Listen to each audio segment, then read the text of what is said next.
Praise the Lord. I want to greet every one of you who are listening to me through this media in the mighty name of our Lord and Savior Jesus Christ. I am grateful to God for giving me this opportunity to reach out to you with God's message for this Christmas. Before we go into the Word, let us look to the Lord in prayer. Lord, our Heavenly Father, thank you for using me in your ministry. Thank you for the gift of your word. As we meditate on your word, open our hearts and our minds to hear you, understand you, and to live a life according to your will. In Jesus' name, Amen. Here we are at the Christmas season. हम Christmas के मौसम में हैं। I remember reading the words on a Christmas card. मुझे याद है Christmas के card पर इन शब्दों को पढ़ना, That if our greatest need had been information, God would have sent us an educator. यदि हमारी सबसे बड़ी जरूरत जानकारी होती तो परमेश्वर हमें एक शिक्षक को भेजता। If our greatest need had been technology, God would have sent us a scientist. अगर हमारी सबसे बड़ी जरूरत टेक्नोलॉजी होती तो परमेश्वर हमें एक वैज्ञानिक भेजता। If our greatest need had been money, God would have sent us an economist. अगर हमारी सबसे बड़ी जरूरत पैसे की होती तो परमेश्वर हमें एक अर्थशास्त्री को भेजता। But since our greatest need was forgiveness, लेकिन क्योंकि हमारी सबसे बड़ी जरूरत छुटकारा थी, God sent us a savior. परमेश्वर ने हमें एक उद्धारकर्ता को भेजा। I do not want to speak out the various festivities that are celebrated at Christmas. मैं क्रिसमस पर मनाए जाने वाले विभिन्न उत्सवों के बारे में नहीं बोलना चाहता हूँ, But if we are not careful, अगर हम सावधान नहीं हैं the festivities of the season can loot or take away the message of the gospel. तो मौसम के सारे उत्सव सुसमाचार के संदेश को दूर कर सकते हैं। That is why I thought it would be appropriate to speak of the greatest need of the people have. इसलिए मुझे लगा कि लोगों की सबसे बड़ी जरूरत के बारे में बात करना उचित होगा। It is not the festivities of the Christmas, ये क्रिसमस के उत्सवों के बारे में नहीं है, but the greatest need is salvation. बल्कि हमारी सबसे बड़ी जरूरत उद्धार है। That is only found in the one who left heaven and became a human and died a death that he did not deserve.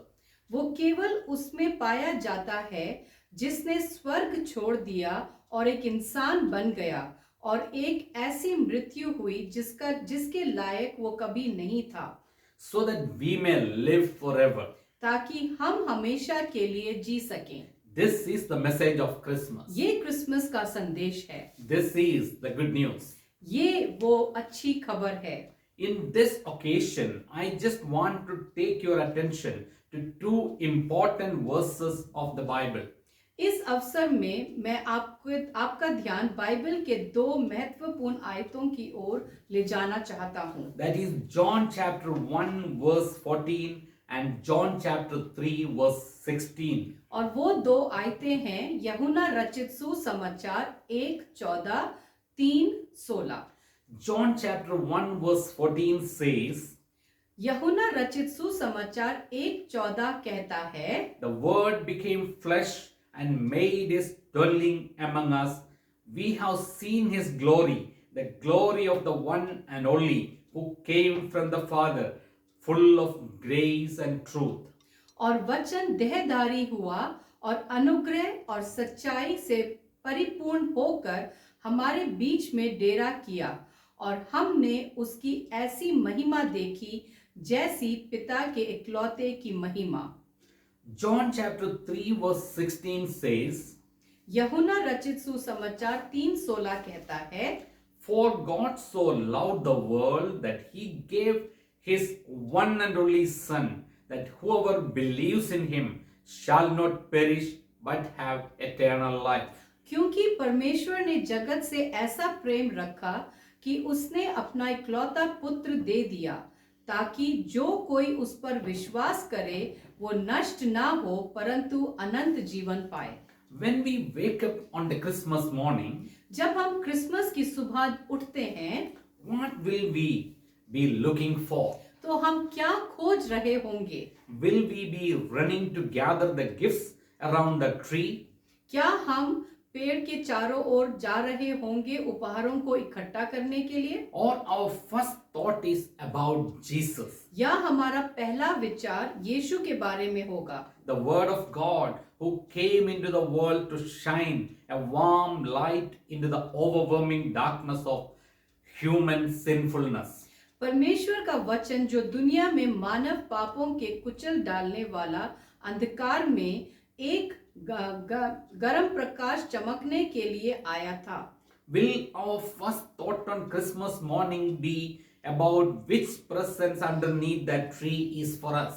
क्या क्रिसमस की सुबह हमारा पहला विचार ये है कि उस पेड़ के नीचे रखे गए उन उपहारों में से कौन सा मेरा होगा? As part of God's eternal plan, 2000 plus years ago, God stepped out of heaven and became a man.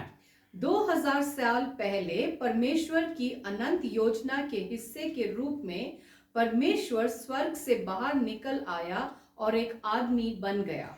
John completes his introduction of Jesus by proclaiming his humanity in the midst of his divinity. यूहन्ना यीशु के अपने परिचय को उसके दिव्यता के बीच में उसकी मानवता की घोषणा करके पूरा करता है। John chapter 1 verse 14. This verse contains the truth behind the story of the angels, shepherds, wise men and the journey to Bethlehem that first Christmas. यूहन्ना रचित सुसमाचार 1:14 इस वचन में स्वर्गदूतों, चरवाहों, बुद्धिमान की कहानी और बेथलेहम की यात्रा के पीछे की सच्चाई है जो पहला क्रिसमस था।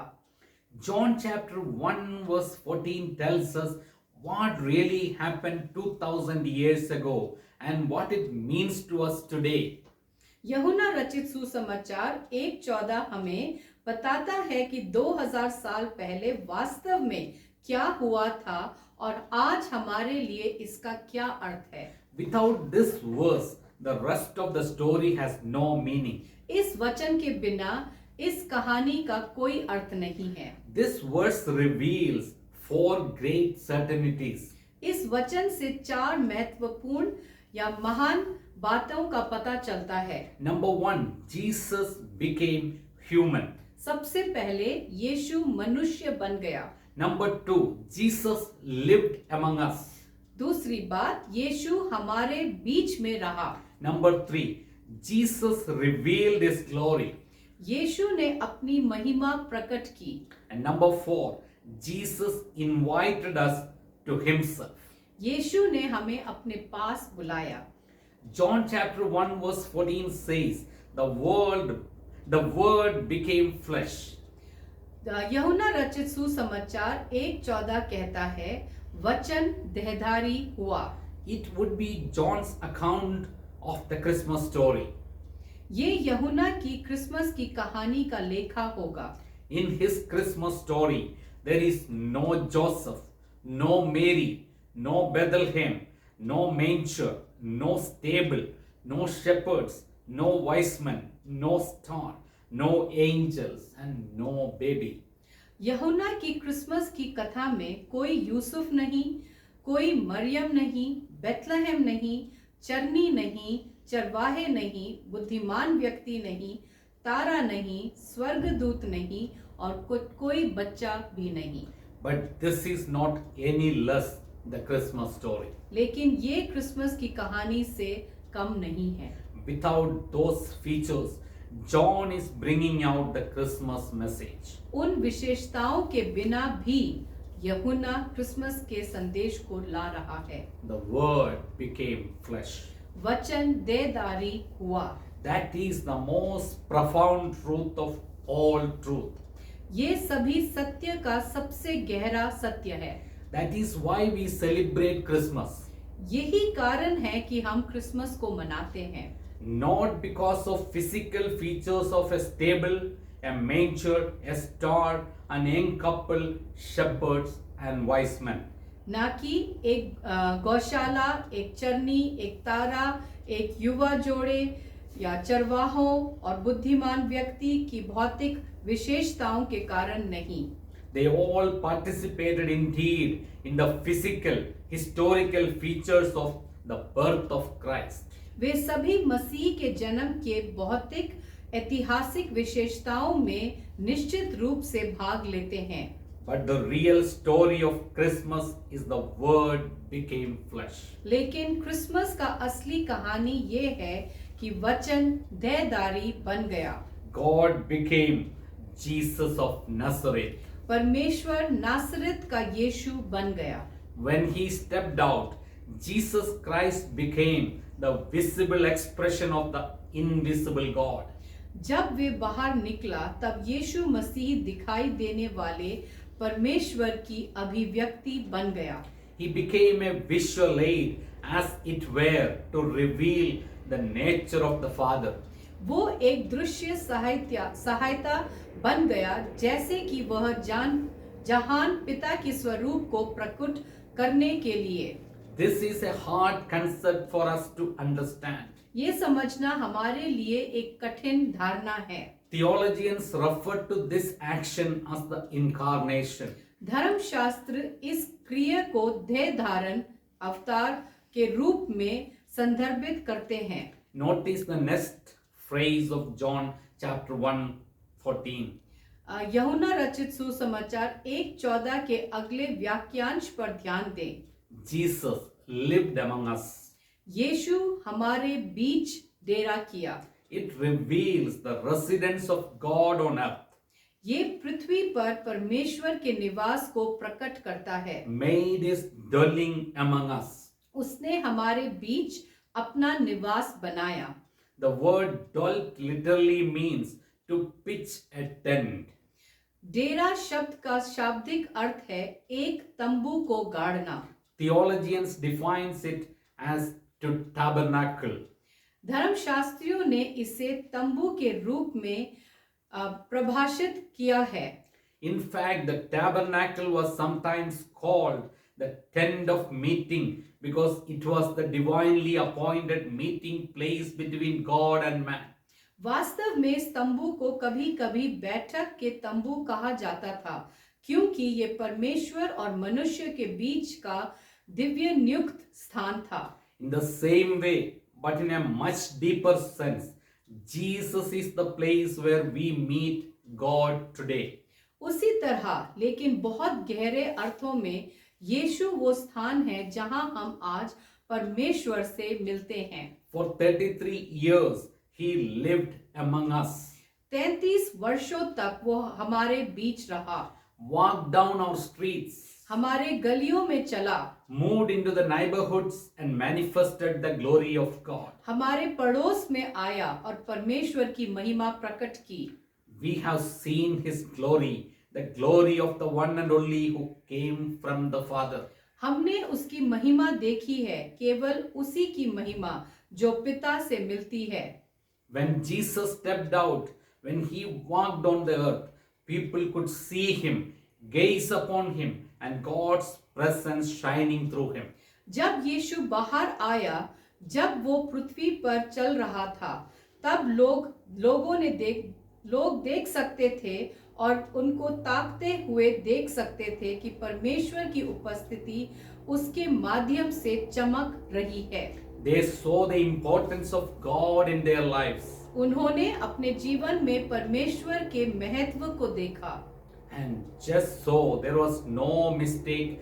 John recorded number of signs and miracles Jesus performed that openly declared the glory of God. और बस इसलिए कि कोई गलती ना हो, यूहन्ना ने संकेतों और चमत्कारों की संख्या दर्ज की जो यीशु ने किया, और ये बात खुले में परमेश्वर की महिमा का घोषणा हुआ। When Jesus turned the water into wine at Cana of Galilee, जब यीशु ने गलील के कनान में पानी को दाख रस में बदल दिया, John tells us in chapter 2 verse 11 that यूहन्ना हमें अध्याय 2:11 में बताता है, he thus revealed his glory and his disciples put their faith in him. उसने इस प्रकार अपनी महिमा प्रकट की और उसके चेलों ने उस पर विश्वास किया। Jesus was not invisible. यीशु अदृश्य नहीं था। When we look at Jesus, we see the face of God. जब हम यीशु को देखते हैं तो हम परमेश्वर का चेहरा देखते हैं। God wants to be seen and to be known in his son Jesus Christ. परमेश्वर चाहता है कि उसे उसके पुत्र यीशु मसीह के द्वारा देखे और जान पाए। When you hear Jesus teach, you hear God teach. जब आप यीशु को सिखाते हुए सुनते हैं, तब आप परमेश्वर सिखाते हुए सुनते हैं। When you come to experience Jesus, you experience God. जब आप यीशु का अनुभव करते हैं, तब आप परमेश्वर का अनुभव करते हैं। Yes, in Jesus we see God. हाँ, यीशु में पर हम परमेश्वर को देखते हैं। Jesus offered grace and truth. यीशु ने अनुग्रह और सच्चाई को प्रस्तुत किया। These are the final two great pair of words John used to introduce Jesus. ये अंतिम दो महान शब्दों की जोड़ी है जो यूहन्ना ने यीशु को पेश करने के लिए इस्तेमाल किया। Grace is an irresistible compulsion to give men more than they deserve spontaneously from the boundless generosity of God. परमेश्वर की असीम उदारता से मनुष्य को पाने के लिए कृपा एक अपरिवर्तनीय मजबूरी है। Truth, on the other hand, has roots in a divine determination to be consistent, predictable, and thereby trustworthy in dealing with mankind.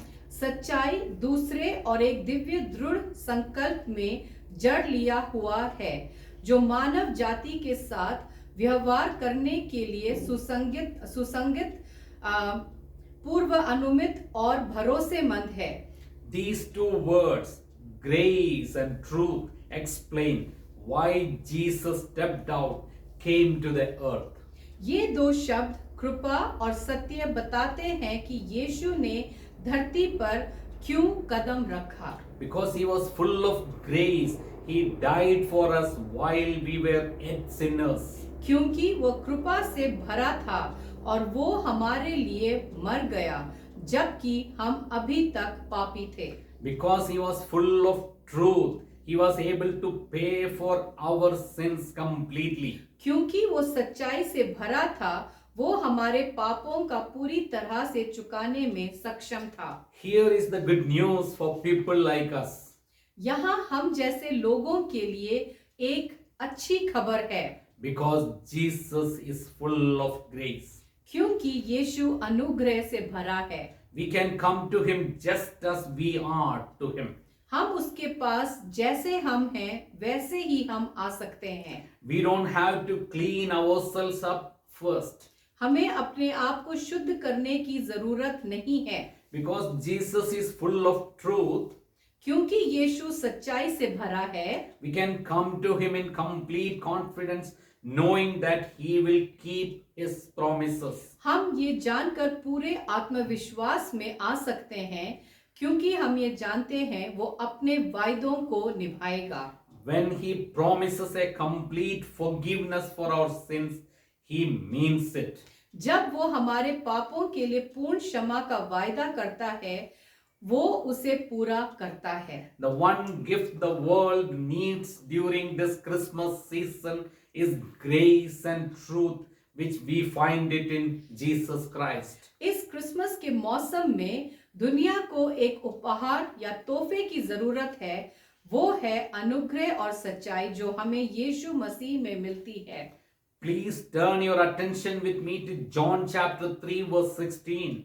कृपया अपना ध्यान मेरे साथ यूहन्ना रचित सुसमाचार 3:16 पर रखें। It is the most influential and most famous verse in the entire Bible. ये पूरी बाइबल में सबसे प्रभावशाली और सबसे प्रसिद्ध वचन है। And this is probably one of the first few verses any Christian might have memorized. और ये शायद पहले कुछ वचनों में से एक है जिसे किसी भी मसीह ने याद किया होगा। Millions of people have memorized this one verse. लाखों लोगों ने इस एक वचन को याद किया है। Why this is so important? ये क्यों इतना महत्वपूर्ण है? This explains the reason for Christmas. ये वचन क्रिसमस के कारणों की व्याख्या करता है। This summarizes the Bible in a single sense. ये बाइबल को एक ही अर्थ में संक्षेप में प्रस्तुत करता है। It tells us how to settle our eternal destiny in one single verse. ये हमें बताता है कि कैसे एक ही वचन में हमारे अनंत नियति को स्थापित करना है। John chapter 3 verse 16 is all about God's marvelous love. यूहन्ना 3:16 परमेश्वर के अद्भुत प्रेम के बारे में है। If you have opened your Bible, I just want you to look at it and notice a few words in this verse. अगर आपने अपनी बाइबल खोली है तो मैं चाहता हूं कि आप इस वचन में से कुछ शब्दों पर ध्यान दें। God, only, Son, perish, eternal and life. और वो शब्द हैं परमेश्वर, केवल, पुत्र, नाश, अनंत, जीवन। We understand Jesus came to bring God and man together through his love. हम समझते हैं कि यीशु परमेश्वर और मनुष्य को अपने प्रेम के माध्यम से एक साथ लाने के लिए आया। He is the bridge between man and God, the Son, Jesus Christ. वो एक पुल है मनुष्य और परमेश्वर के बीच और वो यीशु मसीह है। This verse gives us four greatest things. ये आयत हमें 4 सबसे बड़ी बातें बताती है। Number one, the greatest love. सबसे पहले सबसे महान प्रेम। Number two, the greatest sacrifice. सबसे महान बलिदान। Number three, the greatest offer. सबसे महान प्रस्ताव। Number four, the greatest gift. सबसे बड़ा उपहार। This verse says, God so loved the world. ये आयत कहती है कि परमेश्वर ने जगत से ऐसा प्रेम किया। Now that word means nobody will ever love you with the intensity of love God does. अब उस शब्द का अर्थ है कोई भी आपको कभी भी उस प्यार से प्यार नहीं करेगा जो परमेश्वर आपसे प्यार करता है। His love is extravagant. उसका प्यार असाधारण है। His love is lavish. उसका प्यार कीमती है। And his love is beyond comprehension. उसका प्यार समझ के परे है। No man or woman will ever love you more than God does. कोई भी पुरुष या महिला कभी भी आपको परमेश्वर से ज्यादा प्रेम नहीं करेगा। He loves you so much. वो आपसे बहुत प्यार करता है। The problem is the limitation of English language. समस्या अंग्रेजी भाषा की सीमा का है। Because we use this word in common and in so many different ways. क्योंकि हम इस शब्द का उपयोग कई अलग अलग तरीकों से करते हैं। I may say like this, I love my wife, I love my children, I love eating good food and so on. हो सकता है हम ऐसे इस्तेमाल करें शब्द को, मैं अपनी पत्नी से प्यार करता हूँ, मैं अपने बच्चों से प्यार करता हूँ, मुझे अच्छा खाना पसंद है और बहुत सी ऐसी बातें। But here we see the agape love of God, which is unconditional love. लेकिन यहाँ हम परमेश्वर के अगापे प्रेम को देखते हैं जो बिना कोई शर्त का प्यार है। God's love for us is agape love. हमारे लिए परमेश्वर का प्रेम अगापे प्रेम है। God's love is eternal. परमेश्वर का प्रेम शाश्वत है। He always loved you. वो हमेशा आपसे प्यार करता था। Ephesians chapter 1 verse 4 says, इफिसियों की पत्री 1:4 कहता है, long before he laid down earth's foundation, God had us in mind and settled us on as the focus of his love. पृथ्वी की नींव रखने से बहुत पहले परमेश्वर ने हमें ध्यान में रखा था और उनके प्रेम के केंद्र के रूप में हम पर बस गया था। The Bible says that everything is created as an object for God's love, and the only reason we are alive is because God wanted to love us. Bible कहती है कि सब कुछ परमेश्वर के प्रेम के लिए एक वस्तु के रूप में बनाया गया है और एकमात्र कारण हम जीवित हैं क्योंकि परमेश्वर हमसे प्रेम करना चाहता है। God's love is not only eternal, but it is universal. परमेश्वर का प्रेम ना केवल शाश्वत है बल्कि सार्वभौमिक है। The Bible says God so loved the world, not just good people of certain color or race or creed, but the whole world. Bible कहती है कि परमेश्वर दुनिया से बहुत प्यार करता है, ना केवल एक निश्चित रंग या जाति या मत के लोग बल्कि पूरी दुनिया से। If you are breathing now or your heart is beating, it means God loves you and me. यदि आप अपनी सांस ले रहे हैं और आपका दिल धड़क रहा है, इसका मतलब है कि परमेश्वर आपसे प्यार करता है। God's love is unconditional. परमेश्वर का प्यार बिना कोई शर्त का है। It does not look who you are, ये नहीं देखता कि आप कौन हैं, what you have done or how long you have done that. आपने जो किया है और आप कब तक करेंगे। God's love is not based on who we are, but who God is. परमेश्वर का प्रेम इस बात पर आधारित नहीं है कि हम कौन हैं, बल्कि ईश्वर कौन है। The Lord is good to everyone. परमेश्वर सभी के लिए अच्छा है। God loves you on your good days, on your bad days, when you are well or unwell. जब आप अच्छे हो या स्वस्थ हो, परमेश्वर आपको अच्छे दिनों में, आपके बुरे दिनों में भी आपसे प्यार करता है। God's love is multi-dimensional. परमेश्वर का प्रेम बहुत परिमाण का प्रेम है। Ephesians chapter 3 verses 18 and 19 say, इफिसियों की पत्री 3:18 और 19 कहता है, may have power together with all the Lord's holy people to grasp how long, how wide, how deep and how high is the love of Christ, and to know this love that surpasses knowledge, that you may be filled to the measure of all the fullness of God. आप ये समझें और महसूस करने पाएं कि परमेश्वर का प्रेम कितना चौड़ा, कितना लंबा, कितना ऊंचा और कितना गहरा है। We need to understand these 4 dimensions of God's love during this Christmas season. हमें इस क्रिसमस के मौसम में परमेश्वर के प्यार के इन 4 परिमाण को समझने की आवश्यकता है। There may be times that we are not able to feel His love, but He still loves us.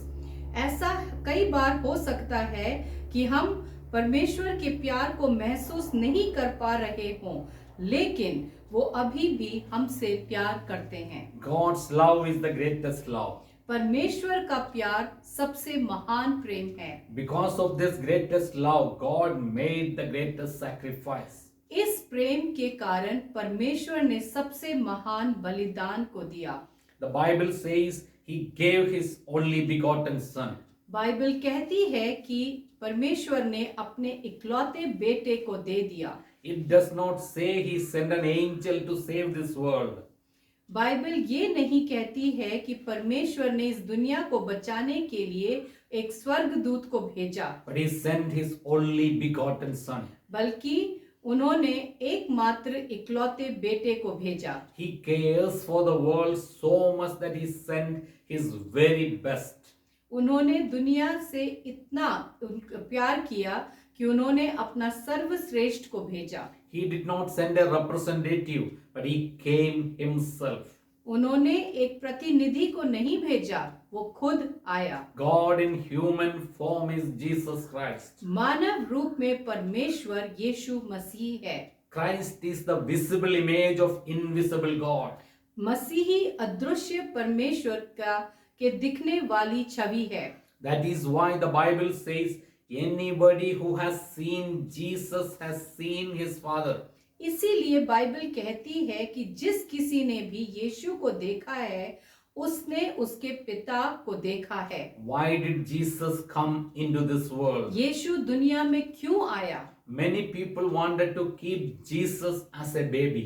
बहुत से लोग यीशु को एक बच्चे के रूप में रखना चाहते थे।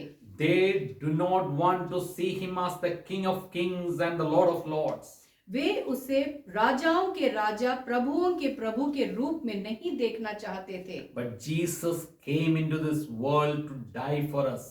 लेकिन यीशु हमारे लिए मरने के लिए इस दुनिया में आया। Jesus came to do a lot of things for us. यीशु हमारे लिए बहुत कुछ करने के लिए आया। He came to teach us. वो हमें पढ़ाने आया। He came to show us what life. He came to teach us. वो पढ़ाने आया। He came to show us what life is all about. वो हमें ये दिखाने के लिए आया कि जीवन क्या है। But primarily to die for us, through which he has the greatest offer for us, that whoever believes in him shall not perish. लेकिन मुख्य रूप से हमारे लिए मरना है, जिससे वो हमारे लिए सबसे बड़ा प्रस्ताव रखा कि जो कोई उस पर विश्वास करता है वो नाश ना हो। During this Christmas season, that is the greatest offer. इस क्रिसमस के मौसम के दौरान ये सबसे बड़ा प्रस्ताव है। Whoever believes in Jesus Christ shall not perish. Instead, they will receive the greatest gift from God. जो कोई भी यीशु मसीह में विश्वास करता है वो नाश नहीं होगा, बल्कि वे परमेश्वर से सबसे बड़ा उपहार को प्राप्त करेगा। That is eternal life, everlasting life. वो है शाश्वत जीवन और अनंत जीवन। What does all of this mean for us during this Christmas?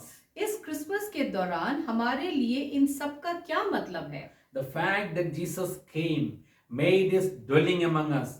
He loved us so much that he died on the cross for our sake. ये बात कि यीशु आया था, उसने हमारे बीच अपना निवास बनाया, वो हमसे इतना प्यार करता था कि वो हमारे खातिर क्रूस पर मर गया। If we believe in him, we shall not perish, but will have eternal life. यदि हम उस पर विश्वास करते हैं तो हम नाश नहीं होंगे, बल्कि अनंत जीवन पाएंगे। Jesus is here. Jesus is real. Jesus wants to get involved in our life. यीशु यहाँ है, यीशु वास्तविक है, यीशु हमारे जीवन में शामिल होना चाहता है। Jesus identifies with our pain, our loneliness, the hurt of rejection, the sadness of our life, and the scars of mental or physical abuse. यीशु हमारे दर्द, हमारे अकेलेपन, अस्वीकार की चोट, हमारे जीवन के दुख, मानसिक या शारीरिक शोषण के निशान के साथ पहचानता है। Yes, Jesus felt it. हाँ, यीशु ने महसूस किया। He became a man. वो इंसान बन गया। He understood us.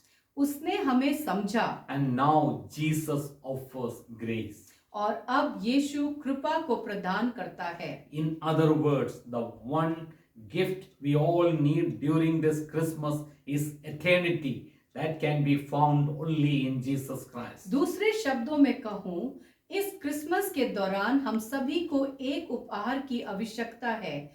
वो अनंत काल है जो केवल यीशु मसीह में पाया जा सकता है। The gift of salvation. उद्धार का उपहार। The giver is Jesus Christ. देने वाला यीशु मसीह है। He is the one present or gift you cannot live without. वो एक ऐसा उपहार या तोहफा है जिसके बिना आप नहीं रह सकते हैं। Jesus is the one who met the conditions of God for the payment for our sins and now offers forgiveness on the basis of his grace. वो जो हमारे पापों की कीमत को चुकाने के लिए परमेश्वर की शर्तों को पूरा करता है और अब उसकी कृपा के आधार पर क्षमा प्रदान करता है। God bless you all. परमेश्वर आप सबको आशीष दे। Have a blessed Christmas. Blessed Christmas.